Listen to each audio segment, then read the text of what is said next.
그리고 우리가 성경을 볼 때 고민해야 될 게 뭐냐면요. 항상 이 상상력이 되게 중요한 게, 만약에 성전에 우리가 한번 생각을 해볼게요. 밖에서 막 동물 팔고 이래. 근데 어디서 팔았을까요? 성전 어디에서? 옆에 그림 그려져 있죠.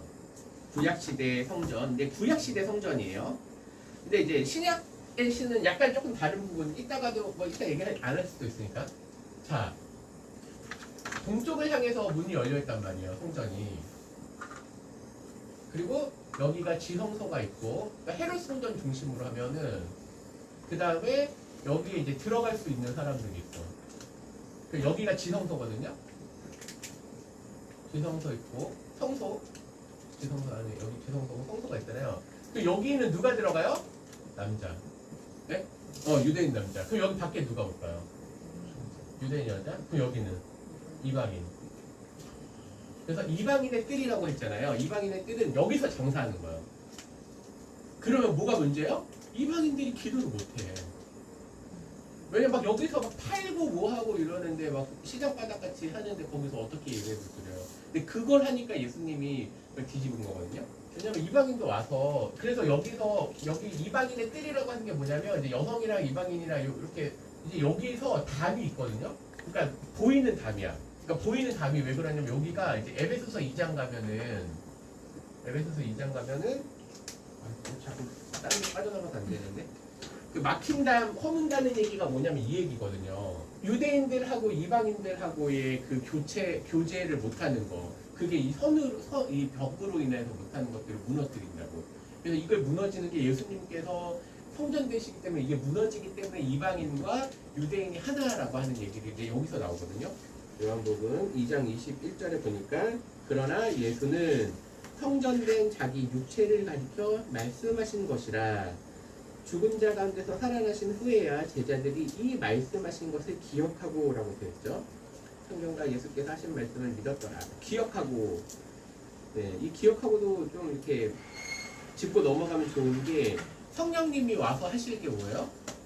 기억하게 하시는 분이잖아요. 맞아요. 계시록 21장 22절. 처음 안에서 내가 성전을 보지 못하였으니 이는 주 하나님 곧 전능하신 이와 및 어린 양이 그 성전이심이라. 정확하게 나와 있죠. 네, 어린 양 바로 예수 그리스도께서 그 성전이라고 하시는 거예요. 출애굽기에서 모세가 본 하나님께서 보여주신 모형은 이런 모형을 가지고 이 땅에 적용할 수 있게 그림을 보여주신 거였어요. 그걸 토대로 성막이 만들어진 거죠. 이 땅에 우리가 존재하는 눈에 보이는 것들 있잖아요. 그러니까 성막, 성전이 있었단 말이에요. 근데 모세가 본 거 뭐예요? 하나님께서 보여주신 모형을 본 거예요. 모형을. 근데 그럼 실체가 뭐예요? 실체가 얘기한 게, 계시록에서는 이게 하나님과 어린 양이 되어 있는 거죠. 그리고 하늘 모형이라는 표현이 또 어디에 있냐면, 이건 이제 계시록에서 있고, 또 하나는 또 어디에 그려졌냐면, 이 실체에 관한 얘기가 히브리서에서 있는 거예요. 더 좋은 것, 하늘에 있는 더 좋은 것, 더 완벽한 것, 그걸 토대로 이 땅에 인식이 된 것으로 만들어 주신 게 성막이라는 거죠. 히브리서가 가지고 있는 게 뭐냐면, 히브리서는 예수님을 어떻게 표현하고 있나요? 요거랑 조금 별개예요. 히브리서는 예수님이 첫 번째가 완전한 대제사장. 이 첫 번째 그림이에요. 그럼 두 번째가 뭐냐면, 예수님은 완전한 제물이시다. 세 번째, 예수님이 또 누구예요? 완전한 대제사장이시다. 즉, 구약에서 중요하게 여겼던, 이스라엘 백성들이 가장 중요하게 여겼던 제물의 어떤 그 깨끗함, 그 다음에 대제사장, 그 다음에 성소, 이게 다 우리가 왕, 제사장, 선지자, 요거는 얘기를 많이 했는데, 히브리서를 통해서 다시 보는 게 뭐냐면은, 예수님은 완전한, 온전하신 제물이고 성소고 대제사장이구나를 히브리서 다시 설명해 주시는 거예요. 공사명은 예루살렘 성전, 공정률 54%, BC 20년의 시작, AD 64년의 완공 예정이라고 되어 있고, 그리고 성전은 총 2번 무너졌다. 구약에서 한 번, 신약에서 한 번. 그래서 구약 때는 BC 586년에 바벨론 침공 때문에, 또 한 번은 로마에 의해서 AD 70년에 디도 티투스라고 하는 그 로마 장군이 예루살렘을 정복하면서, 근데 두 번 있다라는 건 뭐예요? 이걸 우리가 해석하기는 이제 그리스도인들이 해석하기는 이런 거예요. 아, 하나님의 심판은 분명히 있다라는 걸 그 두 번의 역사를 통해서 보게 돼요. 구약 시대 성경 속 휘장은 예수님의 육체를 상징합니다. 한번 새로운 성전 되신 예수님은 자기의 피로 영원한 속죄를 이루셨고 또 새 언약의 중보자가 되었습니다. 예수님이 십자가에서 죽으심으로 성전의 휘장이 찢어진 것은 성도들이 하나님께 나아가는 새로운 살기를 열어주신 것을 의미합니다. 나를 따르라고 이제 하시는 얘기는 했고 44절에 1장 44절에 보니까 빌립은 안드레와 베드로와 한 동네 베세다 사람이라 빌립이 나다네엘을 찾아 이르되 모세가 율법에 기록하였고 여러 선지자가 기록한 그 일을 우리가 만났으니 요셉의 아들 나사렛 예수니라 라고 되어 있어요. 근데 이제 빌립 여기 45절에 보니까 빌립이 나다네엘을 찾았다. 네, 찾았다고 되어 있고 그 다음에 우리가 예수님을 그 일을 만났다고 되어 있어요. 근데 제가 찾아보니까 그 나다네엘을 찾아 빌립이 나다네엘을 찾은 것처럼 이 45절에 우리가 만났다라는 표현도 사실은 그 찾았다라는 개념 똑같은 단어를 써요. 헬라어 같거든요. 그러니까 빌립은 어떤 사람이냐면 자기 친구를 찾아 나선 것뿐만이 아니라 그의 믿음의 고백이 뭐냐면 우리가 그 율법 구약에서부터 쭉 이야기했던 그분을 우리가 찾았다. 한국식으로는 만났다는데 실제로는 찾았다는 거예요.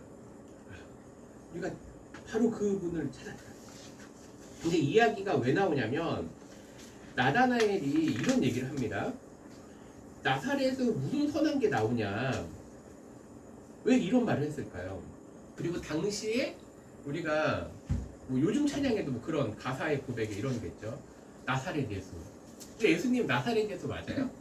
그렇죠. 예수님 베들레헴에서 살았잖아요. 사람들이 그걸 몰랐던 거예요. 예수님이 실제로는 다윗의 후손이라는 거예요. 우리가 오늘 이제 내일이죠. 내일 마태복음 1장 하잖아요. 마태복음 1장 우리 중동부 친구들하고 나눴는데 마태가 가장 주목해서 본 게 뭐냐면 예수님은 누구신가의 첫 번째가 예수님은 다윗의 후손이다. 사람들은 당시에 예수님이 다윗의 후손이라고 전혀 생각을 하지 않았어요. 보지를 못하는 거예요. 그래서 나다나엘도 당시 사람들이 생각하기에 갈릴리 이곳에서 선한 게 나올 수, 나사렛에서 선한 게 나올 수가 없다라고 했지만 실제로 예수님은 나사렛 출신이 아니라 예수님은 나사렛으로 가게 됐죠. 네, 호적 정리 하다가 그래서 그다음 어디 갔죠? 애국 갔죠. 그 다음에 오신 게 어디예요? 그쵸. 하겠다. 우리는 그렇게 생각을 해야 돼요. 그러니까 호적 정리 딱 하면 애들이 이제 뭐지? 라고 생각하는데 이제 그 과정을 설명해 주셔야 돼요. 예굽으로 갈 때 뭐 가지고 갔죠? 그게 왜 중요해요? 3년 동안 살 수 있는 돈이 되는 거예요. 3년이나 4년이나. 요셉의 아들 나사렛 예수니라. 이건 겉으로 드러나는 거예요. 근데 실제로 예수님은 베들레헴 출신이라는 거. 47절에 예수께서 나다나엘이 자기에게 오는 것을 보시고 그를 가리켜 이르시되 보라 이는 참으로 이스라엘 사람이라. 그 속에 반사한 것이 없도다. 나다나엘이 이르되 어떻게 나를 아십니까? 예수께서 대답하여 이르시되 빌립이 너를 부르기 전에 내가 무화과 나무 아래에 있을 때 보았다. 어떤 책들은 보면 이제 무화과 나무 아래 이걸 되게 중요하게 여기는 분들이 있어요. 근데 이거는 좀 참고는 하되 그냥 반반인 것 같아요. 그러니까 무화과 나무 아래가 뭐 말씀하는 곳이었다, 기도하는 곳이었다라고 하는데 은혜 받긴 좋은데 조금 고민스러운 부분이에요. 그런데 앞에 있는 구절들, 즉 빌립이 나다나엘을 찾았을 때 모세가 율법에 기록했고 선지자가 기록한 그런 걸 통해서 빌립이나 나다나엘은 구약에 엄청난 관심이 있었다. 하나님 나라를 소망했다라는 걸 토대로 얘기하는 건 괜찮은 것 같아요. 그건 실제적으로 앞에서 얘기한 거니까. 그런데 나다나엘이 놀라운 건 라비여 당신은 하나님 아들이십니다. 당신은 이스라엘의 임금이십니다. 라고 하는 고백이 바로 나와요. 어떻게 보면은 요한복음 1장 우리가 지난주에 봤지만 이 땅에 세상에 오셨던 예수님을 사람들이 빛을 반기지 않았다고 되어 있는데 이제 그 처음에 믿음의 고백을 한 사람이 나다나엘로부터 시작을 합니다. 예수께서 이르시되 내가 너를 무화과 나무 아래서 보았다 하므로 믿느냐? 이보다 더 큰 일을 보리라. 이 더 큰 일에 대한 게 2장부터 시작하는 거겠죠. 그리고 요한복음 전체에서 일어나는 사건이라고 보시면 되겠죠.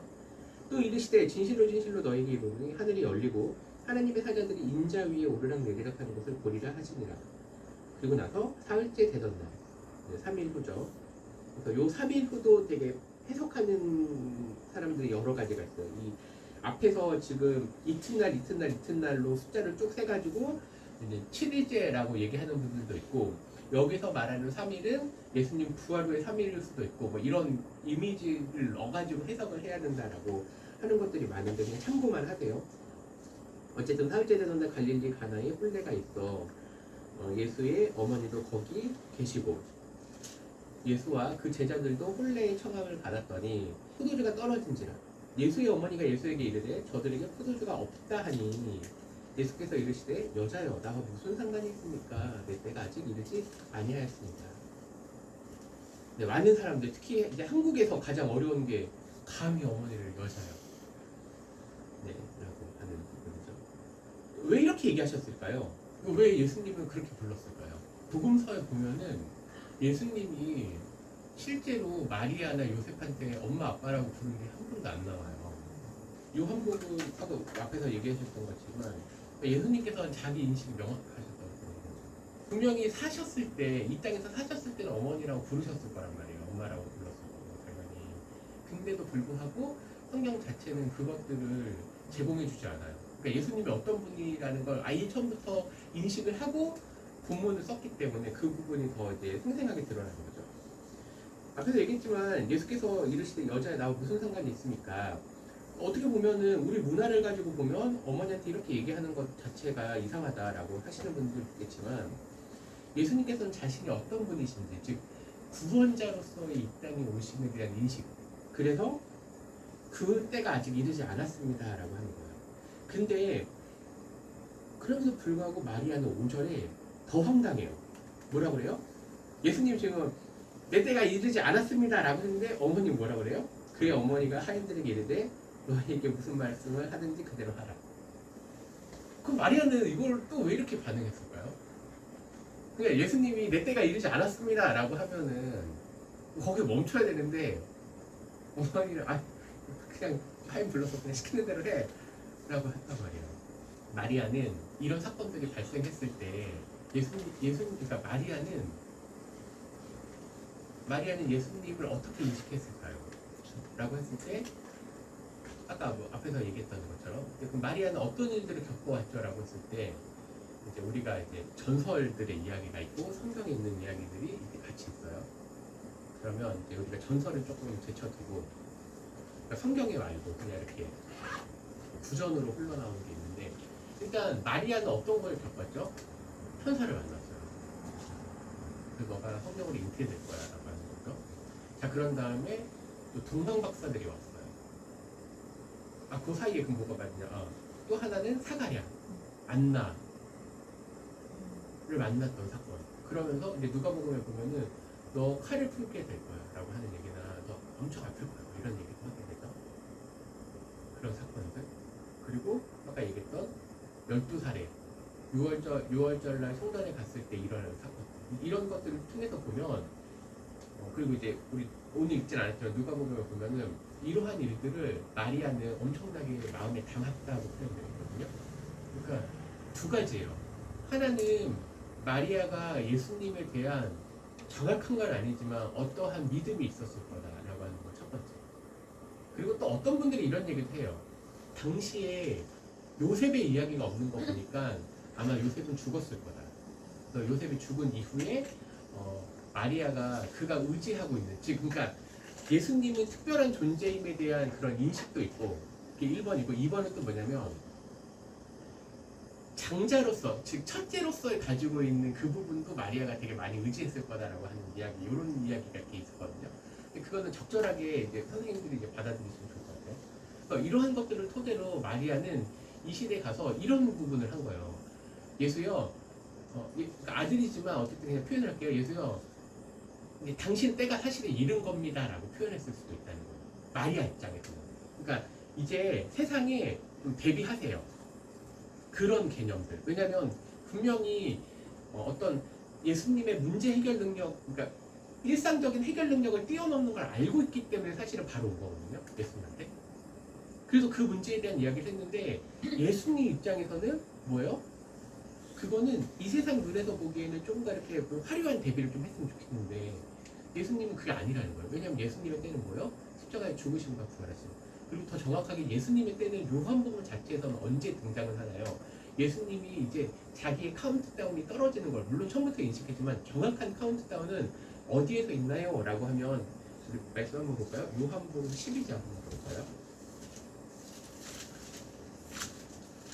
이제 성경 전체로 알고 있는 요한복음 12장만 한번 보겠습니다. 요한복음 12장 20절 제가 읽겠습니다.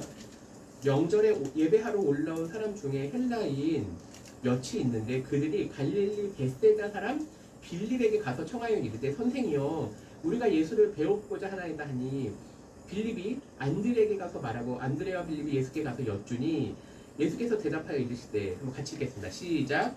인자가 영광을 얻을 때가 왔도다 라고 하면서 쭉 말씀했어요. 요한복음 12장을 어떤 분들은요 이게 작은 겟세마네 기도라고 얘기해요. 예수님께서 십자가의 죽으심에 대한 인식을 겟세마네 기도에서도 있는데 왜 이런 얘기를 하냐면요. 한번 쭉 말씀을 한번 보세요. 27절에 보니까 지금 내 마음이 괴로우니 무슨 말을 하리요. 아버지여 나를 구원하여 이때를 면하게 하여 주옵소서. 그러나 내가 이를 위하여 이때에 왔나이다. 예수님께서는 이제 조금 더 정확한 표현들을 사용하심으로 이제 죽음의 카운트다운이 이제 완전 이르렀다라는 걸 요한복음은 이때 보여주고 있어요. 그래서 이러한 때로 이제 인식을 하면 다시 돌아와서 요한복음 2장에서 얘기하고 있는 그때 내 때가 아직 이르지 아니하였습니다 라고 하는 걸 좀 생각해 볼 수가 있죠. 그런데 어머니께서는 그럼에도 불구하고 하인들에게 무슨 말씀을 하시건 그대로 하라 하니라. 거기에 유대인의 정결 예식을 따라 두세 통 드는 돌 항아리 6이 놓였다. 그러니까 아주 큰 통이 있었다는 거죠. 예수께서 그들에게 이르시되 항아리에 물을 채우라 하신즉 아기까지 채우니 이제는 떠서 연회장에 갖다 주라 하심에 갖다 주었더니 연회장은 물로 된 포도주를 맛보고도 어디서 났는지 알지 못하되 물돈 하인들을 알더라. 연회장이 신랑을 불러 말하되 사람마다 먼저 좋은 포도주를 내고 취한 후에 낮은 것을 내고는 그대는 지금까지 좋은 포도주를 부었도다 하니라. 이제 이런 말들을 통해서 이 사건이 실제로 있었다라는 걸 우리가 더 확신할 수 있게 되죠. 그런데 이 사건에 대해서 요한은 뭐라고 얘기하면 예수께서 이 첫 표적을 갈릴리 가나에서 행하여 그의 영광을 나타내셨다. 그리고 제자들이 믿었다. 요한복음에서 가장 중요한 단어가 나온 게 뭐예요? 이 표적, 그리고 영광, 믿었다라는 게 나오는 거예요. 그러면 이제 고민이 뭐냐면 왜 하필 많은 사건들이 있었을 텐데 이 사건에 주목하여서 물론 이 사건이 첫 번째 일어나서 그럴 수도 있지만 왜 물론 물이 포도주로 변한 거 되게 놀라운 사건이에요. 그런데 죽은 사람을 일으키거나 이런 것도 사실은 첫 번째 표적으로 되게 좋잖아요. 그러니까 우리가 예를 들면 손흥민이 데뷔를 할 때 예를 들면 한국에서 K리그에서 첫 골 넣는 게 대단해 보여요? 아니면은 프리미엄 리그 가서 첫 골 넣는 게 대단해 보여요? 다른 프리미엄 리그 가서 하는 게 나은데 예를 들면 손흥민 같은 애가 대학교 우리나라 고등학교 갓 졸업해서 프로 무대에 데뷔해서 첫 골 넣은 거를 엄청나게 주목하는 거야. 손흥민 죽고 나서 만약에 손흥민에 대해서 막 이렇게 누가 저걸 썼단 말이에요. 위인전을 만들었어. 물론 지금 손흥민에 대한 위인전이 서정가니까 있더라고. 근데 만약에 작가라면 프리미엄 리그를 앞에 일단 예고편으로 빵 터뜨리고 일단 이 사람이 이렇게 살았습니다로 하는 게 아니라 어떻게 보면 되게 조그만 사건처럼 보이는 이 사건에 주목을 하여서 이 눈에 대한 그래서 사실은 요한복음 2장이 물이 변하여 포도주 되는데 라는 사건이 가볍지 않은 사건이다라고 볼 수가 있는 거예요. 이 첫 표적이 그의 영광을 또 나타내셨다. 와, 이게 그러면 어떤 의미일까라고 생각해 보면은 이 앞에 2장 복음이 가볍지 않다라는 걸 다시 생각하게 되는 거예요. 많은 이야기 속에 이것들이 그의 영광, 즉 예수님의 자신의 영광을 나타낸다. 그리고 이 사건 뒤에 나오는 게 뭐예요? 성전 정화 사건. 그러면은 좀 이런 것들, 그래서 고민해볼 수 있는 부분인데 한번 생각을 해보세요. 저도 이제 계속 답을 찾아가고 있는 건데 요한복음 자체에서 어떤 것들을 해석하면서 지금 고민하고 있는 게 1장, 2장, 3장, 4장까지 보면은 지금 예수님이 지금 다루고 있는 부분이 뭐냐면요. 첫 번째는 유대인의 정결 예식에 대한 얘기를 하고 있죠. 그러니까 정결례식을 직접 따르는 건 아니에요. 근데 이제 요거가 매개체가 되는 거죠. 두 번째 또 다루고 있는 게 뭐예요? 성전. 세 번째는요, 율법 교사. 네 번째는 뭐죠? 사장의 예배. 예루살렘 예배. 이건 사마리아 예배. 지금 예수님이 지금 다루고 있는 부분들이 이 전체가 뭐죠? 라고 얘기하면 이게 구약의 내용들이잖아요. 구약의 내용들을 지금 다루고 있으면서 예수님이 이것들에 대해서 정결이나 성전이나 율법의 교사가 가져야 될 것들, 예루살렘 예배에 대해서 완전히 새로운 해석들을 해주세요. 완전히 새로운 해석. 그러니까 이것들이 어떻게 해서 변하게 되는지, 유대인의 정결예식 같은 경우에 손 씻는 것에 불과했던 것들을 그걸 매개체로 해가지고 예수님께서 새로운 것, 또 하나는 뭐요? 기쁨에 대한 얘기. 결혼에 관련된 것도 같아요. 성전은 또 어떤 거죠? 뭐가 진짜 예배냐? 뭐가 진짜 예배냐? 그리고 더 나아가서 이 예배의 진짜 원형이 무엇이냐에 대한 고민들. 하나님 율법교사가 당시에 이 율법교사라고 했지만 이 니고데모가 바리새인이라고 만약에 쳤을 경우에 당시에 율법을 가르쳤던 선생님들의 고민은 이 땅에서 의로움이거든요. 이 땅에서 의로움 어떻게 실현할 거냐가 당시 유대인들의 근데 예수님이 뭐라고 하는 거야? 이거 아니다. 그러니까 물론 그거는 지향하는 바는 맞지만 진짜로 가르치고 있는 게 뭐예요? 거듭남이 무엇이냐에 대한 얘기예요. 새 생명을 가진 사람들의 의. 완전히 차원이 달라지는 거예요. 사장은 예루살렘 예배. 그 여인이 주목했던 거는 예루살렘 혹은 하만에서 예배 드리는 거 아니에요? 예수님이 하시는 거 뭐예요? 아니다. 하나님이 영이시다. 완전히 그러니까 이 땅의 눈으로는 차원적인 해석을 할 수 없는 부분들에 대한 고민들. 이런 고민들을 가지고 본문을 보게 되면은 이 1장에서 그러니까 2장에서 이 가나 혼인 잔치 같은 경우에는 완전한 새로움과 기쁨의 회복을 더 보게 하시는 거예요. 그래서 이런 것들을 쭉 나열해 봤을 때 이러한 것들이 있었기 때문에 앞에 그 나다나엘 사건을 통해서 보는 게 더 큰 거를 보게 될 거야. 하나님 나라 이게 뭐라는 거를 이제 2, 3, 4장에서 쭉 보여주면서 이 성경을 읽는 독자들로 우리로 하여금 해서 하나님의 영광이 뭐냐, 이 땅의 수준으로 이해할 수 없는 분이구나. 그리고 우리 수준에서 이 성경 본문을 해석하는 게 아니라 예수님이 진짜 나타내려고 하시는 것, 예수님이 복음으로 보여주시려고 하는 게 뭐냐라고 하는 걸 보여주는 거죠. 그래서 이런 사건들을 다 염두에 두고 보면 그게 영광에 관련된 예수님이 누구신지 드러나게 되고 제자들이 이제 믿게 되는 것들이 계속해서 등장을 하는 거죠. 비교를 하고 있는 거예요. 하나님 율법 교사로서의 율법 교사 누구였죠? 니고데모 남자. 근데 여기서 누가 등장을 한 거예요? 여기서는 이방 여인, 사마리아 이방 여인으로서 여인으로서의 그 고민들. 남자였잖아요. 근데 그런 비교들을 일부러 또 보여주고 있는 거예요. 계속해서 앞에 그러니까 이런 거를 일부러 넣어서 진짜 예수님에 대한 그 고민들을 하게 되는 거예요. 그래서 당시에 유대인들이 했던 사고들 혹은 당시 사람들의 신앙을 갖고 있었던 걸 깨부시는 거예요. 그래서 이런 것들이 있다라고 하면은 좀 전에 예수님께서 이 첫 표적 그리고 그의 영광을 나타내시고 하게 된다. 그리고 이제 또 보면요, 4장 제일 끝에 가면은 4장 54절에 보면은 이것은 예수께서 유대에서 갈릴리로 오신 후에 행하신 두 번째 표적이라고 이제 방점을 찍어 놓는 거예요. 그러니까 지금 앞에서 가나 혼인잔치가 첫 번째 표적이야. 그리고 54절, 4장 54절에 보니까 이거 두 번째 예수님께서 행하신 표적이야 라고 이제 첫 번째, 두 번째 표적을 얘기하고 이후에는 세 번째, 네 번째라는 표현은 없어요. 즉 2장부터 4장을 그렇게 묶어 놓으신 거예요, 일부러. 그래서 2, 3, 4장을 한 배로 모아가지고 해석을 하거나 그거를 인식하는 게 훨씬 낫구나 라고 일부러 지금 요 자체가 얘기하고 있는 거예요. 또 하나는 이제 표적에 관련된 얘기를 한번 해보도록 하겠습니다. 표적이라고 우리가 사인이라고 되어 있는 게 있었잖아요. 표적 이제 우리가 이제 얘기했지만 표적은 이적하고 조금 다른 개념. 근데 이게 한자어고 해서 좀 어렵긴 한데 이거 그냥 우리가 요즘은 사실 한자어보다 영어로 하는 게 훨씬 더 나은 부분인 것 같긴 해요. 그러니까 이걸 미라클이라고 하지 않고 그러니까 기적이라고 부르지 않고 이게 우리나라 말로 이제 이적이 되는 거죠. 표적이라는 말을 썼단 말이에요. 네. 이렇게 이제 비교하는 게 훨씬 낫겠죠? 그러니까 미라클이라는 거 사인이에요. 근데 이제 우리 뭐 영화는 다 미라클로 나오긴 했는데 어떤 영화들은 어쨌든 그럼 사인 표적의 역할은 뭐냐?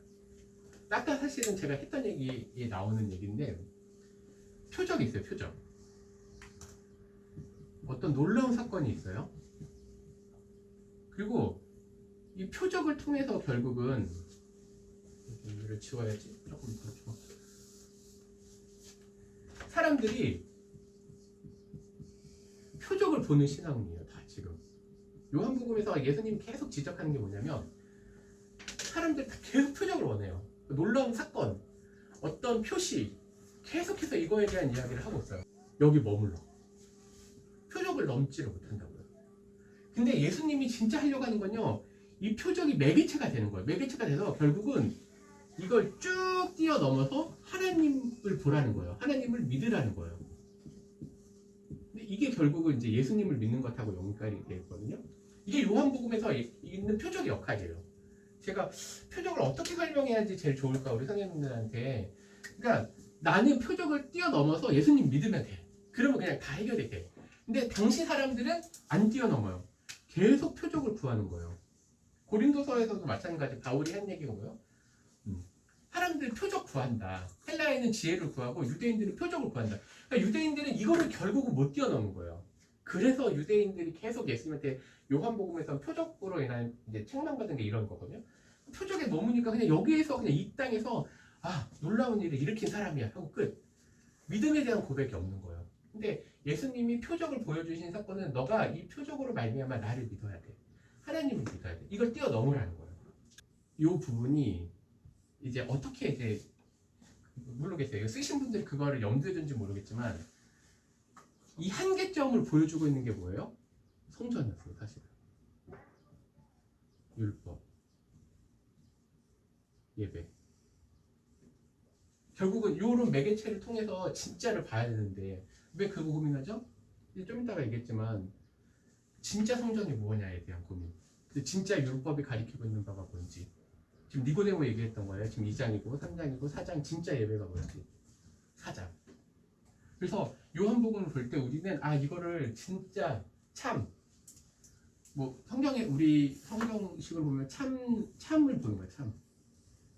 그러니까 진짜 성전. 그 표적이 가리키고 있는 진짜에 대한 기적. 그리고 진짜에 대한 율법이 가리키고 있는 예배가 진짜 뭔지. 요 그림을 조금 그냥 인식해 두시면은 요한복음 이제 2장에 대해서 얘기가 되겠죠. 성전에 관련된 얘기를 좀 한번 해보도록 하겠습니다. 이제 유대인의 유월절이 가깝다고 했죠. 보면은 이스라엘 사람들, 이스라엘 남자들이 1년에 3번 어디 가죠? 네, 예루살렘 성전에 가죠. 그래서 예루살렘 성전에 가는 이 3번 중에 한 번이 유월절인 거죠. 그래서 유월절 또 뭐 있죠? 가장 중요한 거? 그 3가지. 네, 맥추절 또 이스라엘 3대 절기. 네, 그거 고민 한번 해볼게요. 이게 왜 고민이냐면요. 이게 명칭이 되게 여러 가지 번역을 해놔서 그래요.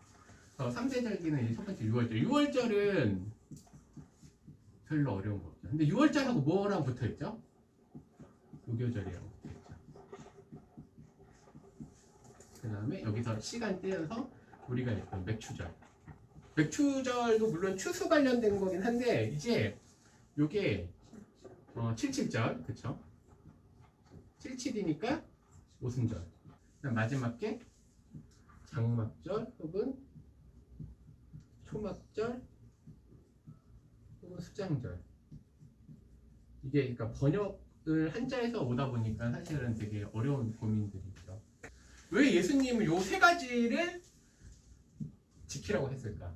근데 이제 요거는 다 또 종교적인 거잖아요. 근데 요 3가지는 또 사실은 또 연결되어 있는 게 뭐예요? 농사랑도 연결되어 있거든요. 그리고 요걸 토대로 우리는 이제 일로 해줘야 되니까 신학적인 고민을 해봐야 되는 거죠. 성경 자체에서 얘기하고 있는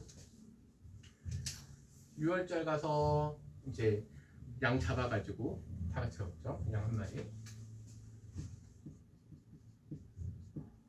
그 다음에 50일 날 그래서 맥추절. 그래서 첫 추수를 그러니까 맥추 그 한 걸 하나 따가지고 드리게 되죠. 첫. 그다음에 요거는 이제 농사에 의하면 저장의 역할을 하게 되죠. 근데 이제 고민이 뭐냐면 이제 이걸 해석하기에 이제 가장 좋은 부분 우리가 뭐라고 고민을 하냐라고 했을 때 6월절 어린 양라고 얘기했을 때 이제 요 사건은 이걸로 가야 되겠다.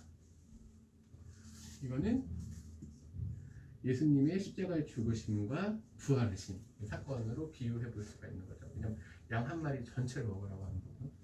그 다음에 맥추절 우리가 알고 있지만 오순절은 뭐죠? 네, 성령의 임재가 되었죠. 성령 강림. 이 성령이 강림하시려면 첫 추수, 첫 열매. 근데 첫 열매 중에 우리가 갖고 있는 게 어떤 거죠? 예수님이 부활의 첫 열매가 되잖아요. 장막하고 초막하고 수장은 뭐죠? 라고 할 때 모든 추수가 맞춰서 우리가 어디 가요? 천국에 가는 최종 종말 재림 요구의 사건. 그러니까 이렇게 그러니까 이거는 이제 우리가 신약에 와서 해석을 할 수 있는 거예요. 근데 구약은 이런 개념들까지는 아직 없었기 때문에 예수님 그러니까 하나님 요 세 가지 절기를 지키라고 하는 거예요. 6월절, 주절, 장막절. 6월절 날 이렇게 6월절 날도 사실은 이제 제가 아까 얘기는 안 했는데 무교절 있잖아요. 무교절 날도 사실은 첫 단을 따긴 해요. 그러니까 첫 단 첫 추수예요. 근데 이제 여기서 얘기하는 게 우리나라 번역에서는 되게 애매하게 왜 그러냐면 이게 꼼꼼하게 봐야 되는 게 우리나라는 볼이나 밀이나 별 구분이 없잖아요. 옛날에는. 근데 이제 문화로 들어가면 볼이랑 밀의 차이가 근데 이것도 고민스러운 게 뭐냐면 이스라엘에서 키우는 그 보리가 그 보리인지 그 밀인지 사실도 몰라. 왜냐면 여기서 맥추에 이 보리 백자를 쓰잖아요. 근데 이거 밀이거든요. 그러니까 이게 되게 어려운 건데 뭐냐면 그러니까 아까도 우리 지난주에 얘기한 거지만 우리 농사법으로 이거를 처음에 그러니까 뭐 그것도 아니야. 정확하게 얘기하면 중국에서 번역을 먼저 할 때 중국의 농사법과 중국의 당시에 그 가지고 있었던 나무 체계를 가지고 번역을 일단 했어. 그리고 나서 그걸 다시 재번역했단 말이에요. 그러니까 뭐 예를 들면 아몬드인데 뭐 살구나무 막 이렇게 되어 있단 말이에요. 옛날 우리나라 아몬드 중국에도 아몬드 없었을 거예요. 물론 이제 일부가 있었지만 번역을 할 수 없었으니까 그냥 살구나무라고 번역을 중국에서 뭐라고 했겠죠. 근데 그걸 우리나라 갖고 오면서 그 뭐지라고 하면서 살구나무를 한 거지. 근데 알고 보니까 뭐 아몬드 뭐 이런 개념인 거예요. 그래서 볼이랑 밀이 그런 식으로 약간 헷갈리다. 그래서 유대인의 6월절이 가까워서 예수님께서 예루살렘으로 가시고 성전 안에서 소와의 양과 비둘기 파는 사람들, 돈 바꾸는 사람들, 노꾼이들 쫓아내시고 얘기를 하면서 17절에 제자들이 성경 말씀에 주의 전을 사모하는 열심히 나를 삼키리란 것을 기억하더라. 이에 유대인들이 대답하여 이르시되 예수께 말하기를 내가 이런 일을 행하니 무슨 표적을 우리에게 보이느냐. 자 보세요. 아까 유대인들의 그 고민이 뭐였어요? 계속 표적에 머물러 있는 신앙인 거예요. 너 그 뭐야? 너 왜 그 행동했어? 그 무슨 표적이야? 너가 진짜 보여줄 거 하려고 하는 게 뭐야? 근데 결국은 그걸 뛰어넘었어야 되거든요. 근데 그걸 못 뛰어넘잖아요. 유대인들이. 계속 유대인들은 그 고민을 하는 거예요. 왜 그 고민을 하냐라고 했을 때 유대인들이 말하는 표적의 핵심은 항상 모세가 시내산에서 하나님을 만났던 그 사건 이후에 그거보다 더 위대한 일이 없었기 때문에 계속 거기에 머물러 있는 거예요. 아 우리가 아까 얘기 안 했지만 그 오순절 성령 사건에 대해서 50일 사건은요 이것하고도 연결돼요. 출애굽에서 모세가 예수님 하나님 명령으로 인해서 6월절 양 그 다음에 성경은 조금 다른 부분이 있긴 하지만 출애굽해잖아요. 출애굽해서 그러니까 양하고 출애굽기 12장 사건에서 뭐가 있었죠? 6월절 어린 양 했죠. 그 다음에 홍해 사건이 건드죠. 이거 홍해 사건을 나중에 신약에서 뭐라고 해석해요? 이걸? 세례라고 해석하죠. 6월절 그러니까 예수님 십자가에 죽으심과 부활하심을 토대로 세례를 받게 되고 이거는 다 신약적 해서 이거는 그리고 나서 어디에 도착하죠? 시내산에 도착하죠. 시내산에서 뭐 하죠? 십계명 봤죠. 뭐 봤죠? 라고 할 때 십계명을 포함해서 우리 율법을 봤다고 했죠. 율법 수요를 하죠. 자, 근데 율법 수요랑 이제 이거를 연관해서 6월절은 예수님 포인트면 신에서 율법 받은 거는 뭐랑 연관이 되죠? 이건 사실은 우리가 에스겔에 보면은 마음의 법을 세운 것하고 연관되거든요. 근데 사실은 성령 임재랑 연관이 되는 거예요. 성령님께서 우리 가운데 오셔서 하는 게 뭐냐라고 할 때 오순절 성령 사건하고 연결되는 거예요. 7실절. 그래서 이렇게 해서 성령 그러니까 시내산에서 율법 수여받은 걸 이스라엘 백성들은 과거에 오순절 성령 77 사건하고 연관이 시켜요. 이렇게. 근데 그게 신에게 와서 정확하게 드러난 게 성령님이 임재하신 사건하고 그래서 성령님이 우리 가운데 오셔서 말씀을 회복하게 되는 거예요. 그래서 그 열매로 인하는 게 뭐예요? 라고 했을 때 성령님께서 우리 가운데 오셔서 일어나는 사건들이 성령 충만이죠. 이거는 설명 안 할게요. 이거 너무 복잡하니까 성령 충만, 그리고 성령의 세례, 성령의 열매, 성령의 은사들이 이렇게 등장을 하죠. 성령론에서 가장 이제 포인트가 이 부분이거든요. 그래서 성령의 열매 어떻게 됐냐, 성령의 은사 어떻게 됐냐. 근데 이게 다 말씀이 우리 가운데 회복되기 때문에 이런 역사가 일어나는 거거든요. 성전은 뭐 하는 데죠? 예배 드리는 거예요. 제사 드리는 거예요. 근데 그 핵심적인 그 핵심이 뭐죠? 라고 할 때 그 하나님 만나는 거거든요. 하나님 만나는 거가 제일 먼저 했던 게 어디죠? 에덴 동산. 에덴 동산 하나님 직접 보게 된 거잖아요. 그리고 이제 여기서 나가게 되고 죄로 인해서 에덴 동산이 깨지고 나서 그리고 나서 우리가 보고 있는 게 창세기 4장. 여기 보면은 이제 예배. 그래서 가인과 아벨의 예배가 나오죠. 근데 이 사건이 아마 여기서 예물을 드리는, 제물을 드려야 되는 사건, 이제 피해 제사 이거에 대한 부분이 있고, 그리고 근데 이제 여기서 더 나간 게 나중에 아브라함이 하나님의 이름을 불렀다. 그래서 가는 곳마다 제사를 드리면서 하나님 만나는 사건. 그리고 이제 이 사건이 이제 결국엔 나중에 그런 연관이네요.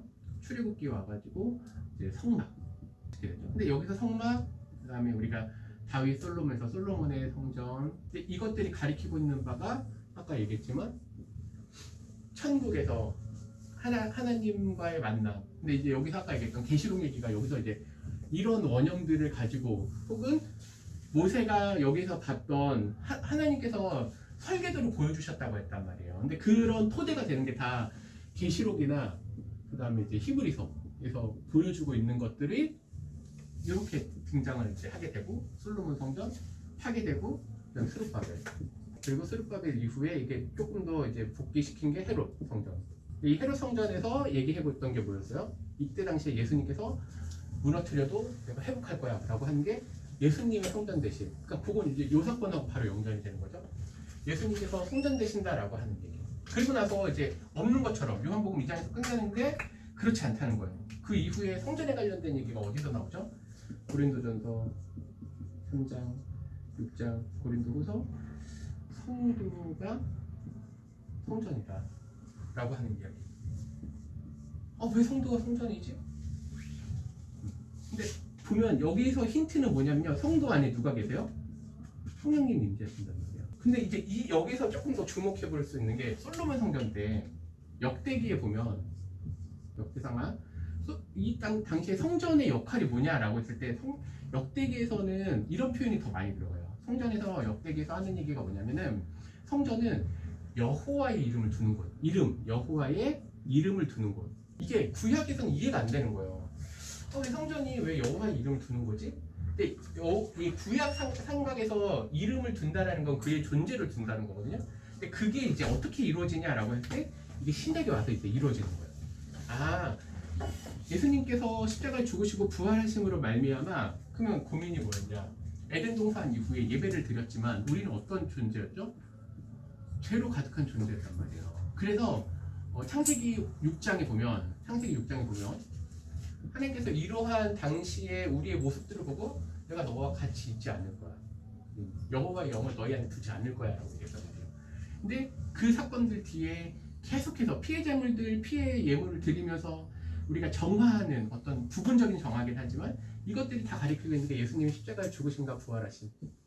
그래서 이러한 제물들이 드렸던 사건들은 결국은 예수님께서 십자가에 죽으시고 부활하심으로 말미암아 성도 안에 여호와의 영으로 임하지 않겠다고 하셨던 그 성령께서 하나님께서 임재를 하셔서 그의 이름을 두셨구나. 그리고 그게 결과적인 거, 최종적인 거는 히브리서에서는 예수님의 십자가에 죽으신 부활하심으로 인하여서 우리가 온전한 제물과 제사를 드리는 게, 계시록에서는 그게 뭐냐 할 때 하나님이 우리와 함께 하신다. 하나님이 우리를 만나신다. 이렇게 연결이 되는 거예요. 그래서 예수님께서 성전을 왜 정화하고 왜 성전에 대해서 이런 얘기를 하냐, 이제 이러한 맥락을 가지고 성전 정화를 하신 거예요. 왜냐하면 당시에 사람들은 그거에 의미를 두는 게 아니라, 이 헤롯 성전에서는 거기가 원래 제사장, 대제사장은 누가 되어야 되죠? 네, 레위, 아론의 후손들, 아론, 그 다음에 엘리아스, 비느하스죠. 비느하스의 그 후손들만, 엘리아살이랑 해가지고 그 후손들만 돼야 되는데, 이 시기가 바뀌면서 그 성직 매매가 있었단 말이에요.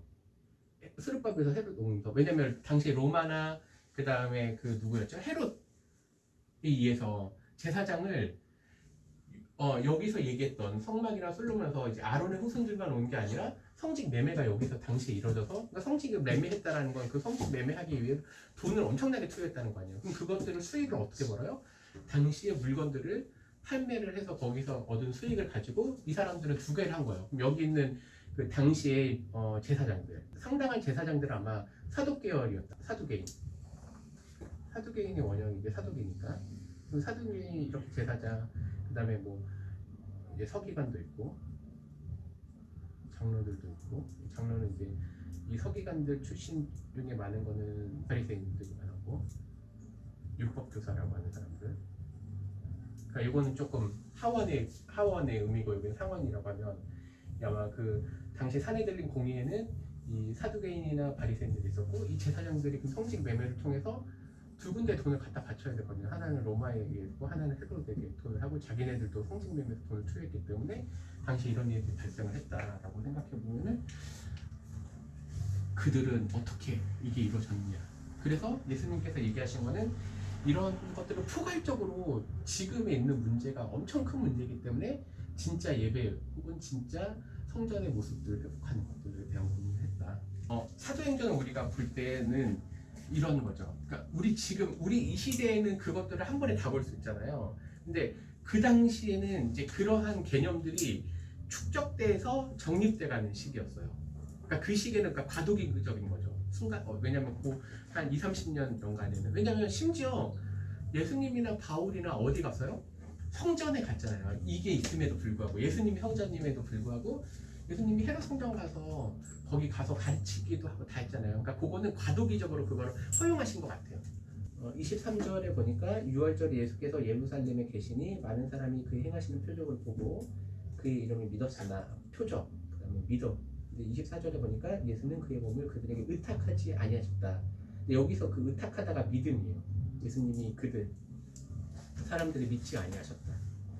이는 친히 모든 사람을 아심이요, 사람에 대하여 누구의 증언도 받으실 필요가 없었으니 이는 그가 친히 사람의 속에 있는 걸 아셨다. 아셨다는 표현이 두 번이나 나오고, 그 사람들의 심리나 뭐 이런 여러 가지 그 죄악된 상태, 그 사람들의 이러한 것들을 아셨기 때문에 예수님은 그들을 의탁하지 않았다, 신뢰하지 않았다, 믿지 않았다는 거죠.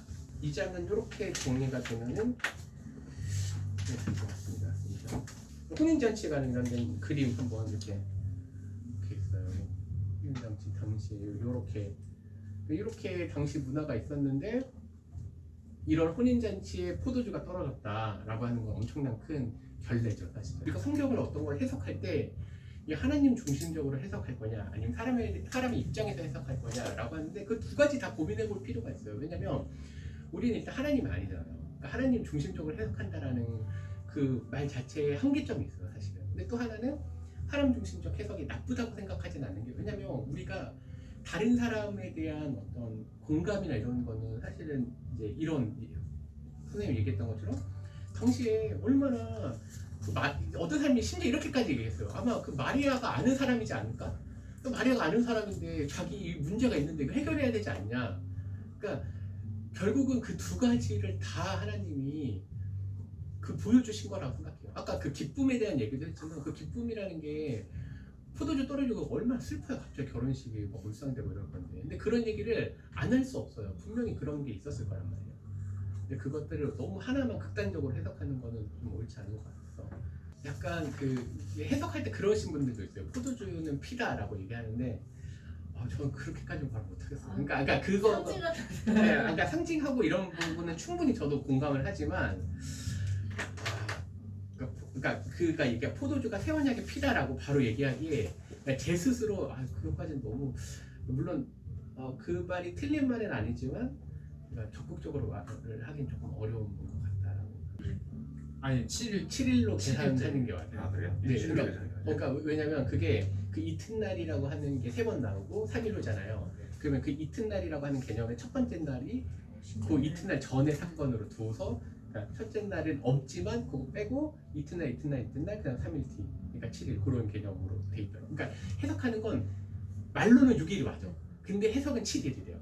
제가 그렇게까지 안 가는 건 일단 가장 안전한 해석을 하려고 제가 일부러 어떤 선을 안 넘어요. 그러니까 저도 그 부분에 대해서는 동의하는 바가 매우 크지만 그러니까 예를 들면 이렇게 얘기한 거예요. 아까 저도 얘기했지만 2장 1절에 사흘째 되던 날이 7일에서 새창조 완성이냐 이제 크게 두세 부류가 있는데 또 하나는 이 3일은 예수님의 십자가에 죽으심과 부활하신 그 3일이다 라고 하는 해석들이 두세 가지가 있어요. 그러면은 제일 안전한 건 뭐냐면 그 두 가지를 다 얘기하거나 안 하거나 저는 근데 안 한 편을 선택한 거예요. 근데 우리 선생님들이 또 알려주셔서 너무 감사합니다.